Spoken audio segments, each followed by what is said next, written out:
When planning a trip to the Philippines, one of the most common things I read online or hear from other travelers is to skip Manila. It's chaotic, the traffic is crazy, it's dangerous, you're going to get mugged, there is nothing to do, all sorts of negative things from people who hardly spend any time in this city. I'm not sure if it's just persistent word of mouth that has led to a hard to shake reputation, but the image and perception that most foreigners have of Manila is much different than the reality of modern day Metro Manila. You know what? I'm gonna say it. Manila is an elite city, and I am tired of pretending that it's not. Ugh, this place is just incredible. I'm not going to sit here and pretend that Manila stacks up against Asia's most popular powerhouse destinations like Tokyo, Seoul, Bangkok, and Singapore. There is some truth to those perspectives. Rush hour traffic is horrendous, public transportation does leave a lot to be desired, and yes, if certain YouTubers purposely go to the most dangerous and poverty-stricken parts of Metro Manila, then indeed a very specific and incomplete picture of Manila can be painted. However, Manila is a multifaceted city. Like most other cities and travel destinations, there's the good, the bad, and the ugly. But as a Filipino, I am also not going to hear any slander about my home country's vibrant and bustling capital city without trying to defend it. Most travelers will come here for a day and write off the entire city completely, even if they've only gotten the tiniest glimpse of what this metropolis of around 15 million people has to offer. So odds are you are already in Manila, maybe a layover is unavoidable, or you just want the comforts of a big city after island hopping for several weeks. Let's make the most of our time here and focus on the great things that one can do here in Metro Manila.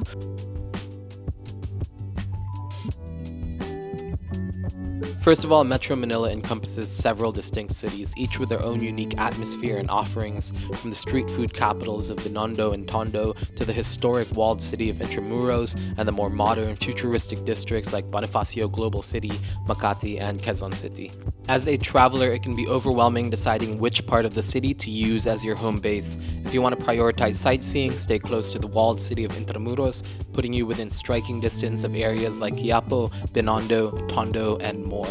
For dining and nightlife, I still don't think that Poblacion in Makati can be beat, especially as a backpacker looking to meet people and have a good time. It's a great all-around location with a wonderful atmosphere, although a bit further from Manila's top cultural activities. The same goes for Bonifacio Global City, or BGC, which most people would say is the nicest part of Metro Manila due to its modernity, cleanliness, and walkability. It's great for high-end dining and shopping, but it also somewhat shelters you from a more authentic, unfiltered Philippine experience. There are so many more parts of Metro Manila, but for a short-term traveler, those are my top 3 areas to use as your home base in Manila. To get around, you will want to download Grab for cars, Joyride and Move It for motorcycle taxis, and Sakay for the best public transportation directions, including buses, the metro, and even jeepneys. Traffic during commute hours can be standstill, so try to avoid hitting the roads between around 7 a.m. and 9 a.m. and 5 p.m. to 7 p.m., sometimes later. Now, let's move on to some of the coolest things that you can do here in Metro Manila and the surrounding area.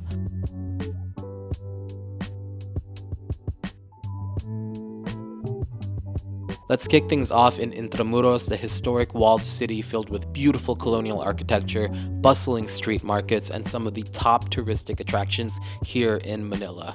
The best way to explore Intramuros is on foot, although you can also rent a bamboo bicycle for a few hours and sightsee in style. However, I think it is easily walkable and a bike isn't necessary. Neither are the calesas or horse-drawn carriages that unfortunately still do have a market.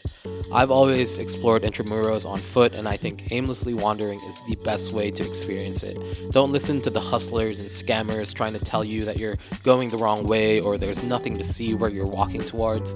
They're just trying to sell you a bike tour. Within the city's walls, it is very safe and filled with lots of unique attractions to stumble upon.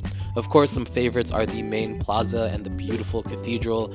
It's a lively plaza with street vendors and plenty of greenery. It's surrounded by gorgeous architecture on every side, and it's a very similar style to the typical Plaza de Armas that you'll find in Spain and Latin America. A few blocks away is the UNESCO World Heritage Site of the San Agustin Church, as beautiful on the inside as it is on the outside. Make sure not to miss it.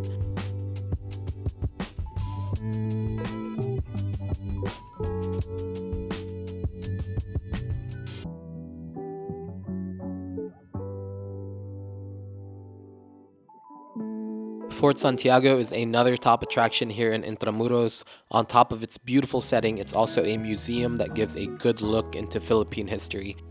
Walk along the walls and enjoy the scenery before heading back to the street markets and freshening up with some cold drinks or sweet snacks. Intramuros also has some great cafes and restaurants to soak in the air conditioning in between stints of adventuring.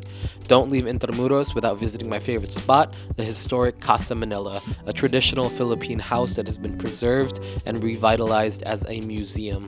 It gives a great look into how Filipinos, albeit upper class Filipinos, lived back in the day and is overall just a very aesthetic and beautifully curated space.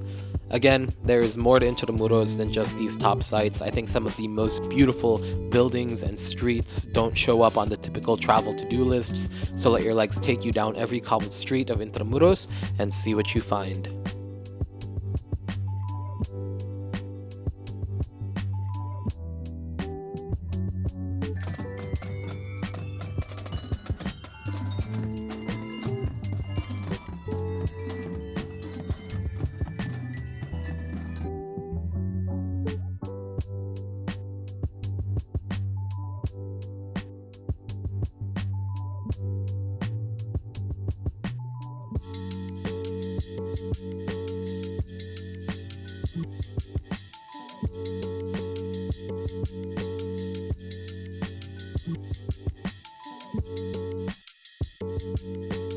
Getting hungry? Let's head for lunch in Binondo, the oldest Chinatown in the world. A short tricycle ride or a 20-minute walk will take you from Intramuros to the start of Ongpin Street, arguably the street food capital of Manila.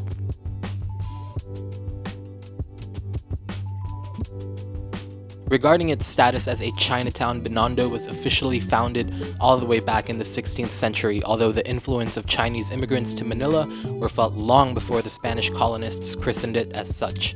For centuries, Binondo has been a bustling hub of commerce, filled with countless shops, restaurants, and street vendors hawking anything and everything. For a true taste of Manila's diverse and rich culinary scene, Binondo is the place to be. On top of that, it is so lively, energetic, and it really puts you in the throes of Manila's mayhem, giving you a diverse range of experiences here during your visit. There are tons of things to feast on, ranging from traditional Chinese dim sum to Filipino snacks and our multitude of desserts and sweet treats. One of my favorites is the fried siopao, an affordable but filling snack and one of Ongpin Street's most famous offerings. Don't be afraid to venture out and try new things because the food here is delicious. If you'd prefer to escape the chaos of the street markets and catch some respite in a sit-down restaurant, check out Toho Pansiteria, claiming to be the oldest restaurant in Manila dating back to 1888.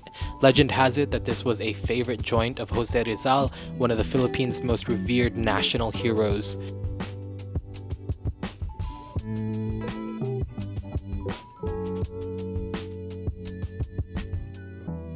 Between Binondo's abundance of street food options and dim sum restaurants, you will not go hungry here. While you can find street food scattered all throughout Manila, Binondo is a tried and true destination for people wanting to experience Manila's street life and feast on some local delicacies. An alternative is Ugbo Food Street up in Tondo, but I haven't made it up there yet, so I can't personally speak on it. I've heard excellent things though, so if Binondo hasn't satisfied your appetite, make the journey up to Ugbo.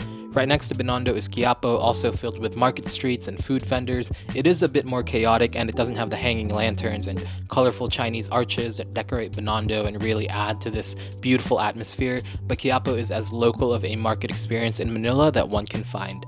I'm not gonna lie, it can be a lot though. Between the muggy heat and cramped, crowded streets often shared by vehicles and motorbikes and pedestrians alike, it might be too much to do all of these back to back to back. Overall, I think a fried siopao from Shanghai and some dim sum at Toho Pansiteria should be enough to keep you going for the next stretch of the adventures. Thankfully, we are going to visit a much more peaceful and open part of the city. Make the 20-minute walk over or take a tricycle or jeepney over to Rizal Park, my favorite green space of Metro Manila. Along with its wide open areas, tranquil gardens, and art installments, Rizal Park is home to a large and well-curated museum complex. Even if museums aren't a priority of yours while traveling, Manila has some excellent ones, and the best part is at Rizal Park, they are all free to enter. The Museum of Anthropology, the Museum of Fine Arts, and the Natural History Museum are all must-visits. One can easily spend an entire day visiting these incredible museums, so you might even want to consider saving these for another dedicated day of adventuring. The museums are modern, well-kept, and most exhibits are also translated to English. As a Filipino who emigrated from the country at a young age, visiting these museums was an incredible deep dive into the many cultures and traditions spanning the Philippines' 7,000 plus islands. Despite being triple colonized across a period of 400 years, the vibrant customs of the Philippines has persisted. From artists, sculptors, weavers, musicians, scholars, revolutionaries, writers, poets, and more, these museums did justice to the amazing things Filipinos have done and are capable of doing. And like I said, these museums are totally free, so what do you have to lose? Just be sure to visit early, as sometimes the lines to enter are very long later in the day. No stress, because they are also just stunning to look at from the outside.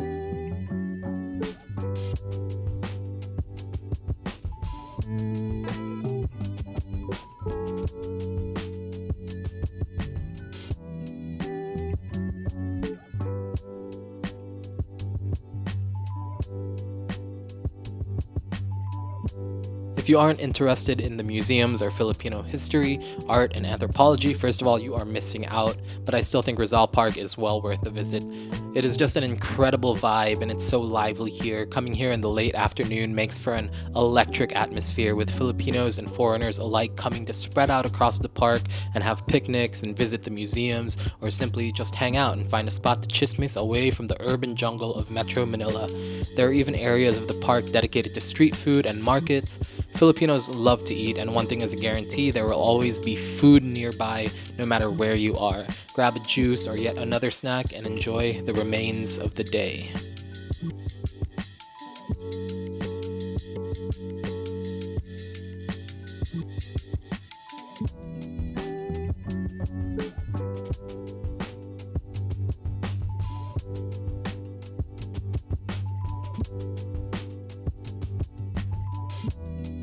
And look at that, if you are just visiting Manila for a day, you are already running out of time, and we've still got so much more to explore.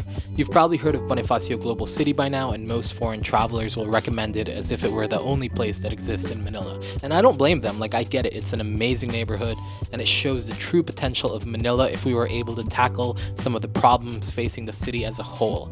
It's a great place to spend the evening walking up and down the high street, seeing what shenanigans are happening along the shopping streets. Live concerts, small festivals, and pop-ups are almost always happening in BGC. It's a great place to just walk around and see what you stumble into. The dining, shopping, and overall atmosphere here is simply elite.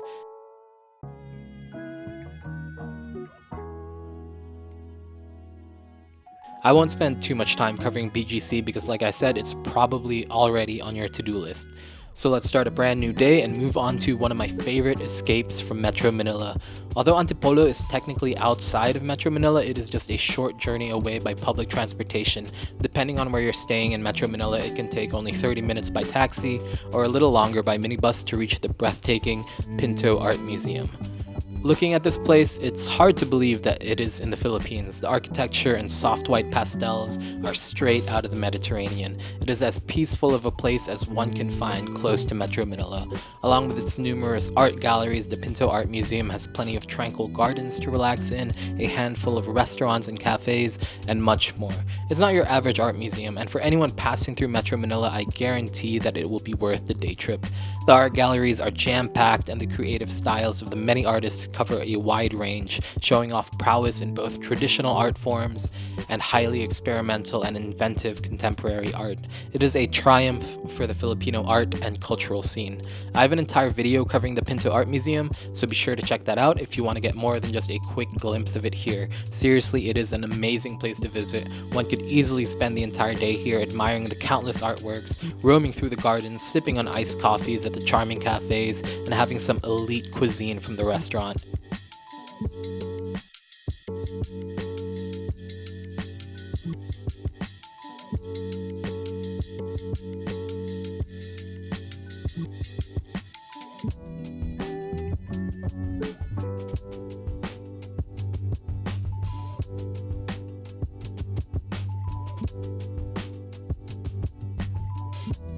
Like I said, this could easily take up your whole day, but that's fine, because let's move on to Manila's pulsating nightlife scene, with the most popular neighborhood among both foreigners and locals alike being the Poblacion area of Makati. Here you will find some of Metro Manila's liveliest restaurants, bars, and nightclubs. Whatever type of night out you are craving, Poblacion has got you covered.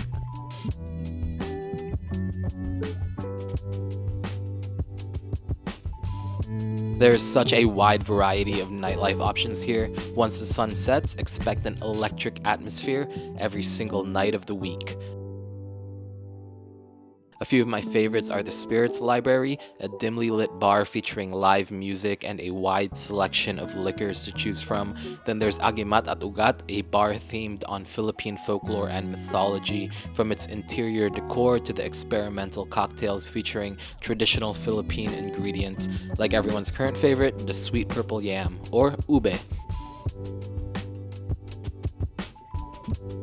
Sanctuary is a fun rooftop bar that always has a fun-loving crowd ready to dance. The list goes on and on, but the best thing to do is meet a fun group of locals and see where the night takes you. Metro Manila's nightlife scene is elite, and if you feel like venturing out of Poblacion and Burgos Street, it is scattered all throughout the city. There are countless rooftop bars where you can slowly sip on cocktails while taking in Manila's vast and seemingly endless skyline. From local joints like billiards halls to booming international clubs, bumping electronic beats and hip-hop hits, you are spoiled for choice. Manila's nightlife scene goes heavily underrated, but once you find your spots, it will quickly rise in the ranks as one of Asia's most electric nightlife scenes.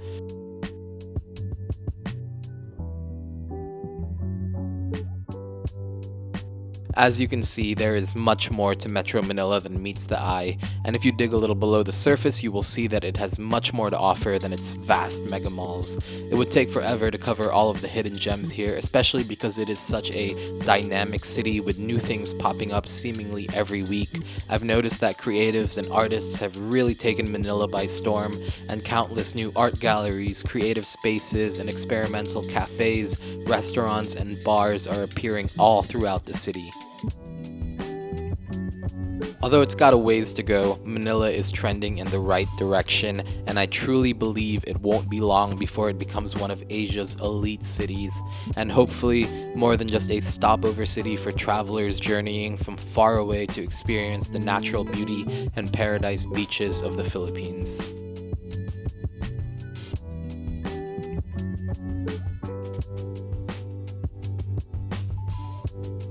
Thank you guys so much for watching. Maraming salamat and welcome to the Philippines. I hope you have an unforgettable time here. Do not hesitate to ask any questions or specific recommendations below in the comments. And of course, hit that like button and subscribe so you can stay tuned for more from Manila, the Philippines, and beyond. I'm also on pretty much every platform if you want to follow along: Instagram, TikTok, my own websites. So be sure to check me out on there as well if you want to see more from my nearly 10 years of traveling as a full-time nomad and some epic adventures across 80 countries and counting.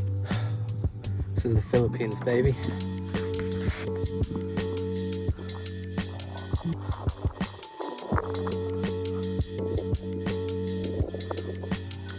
Once again, thank y'all. I hope you have a thriller in Manila. See you all on the next video.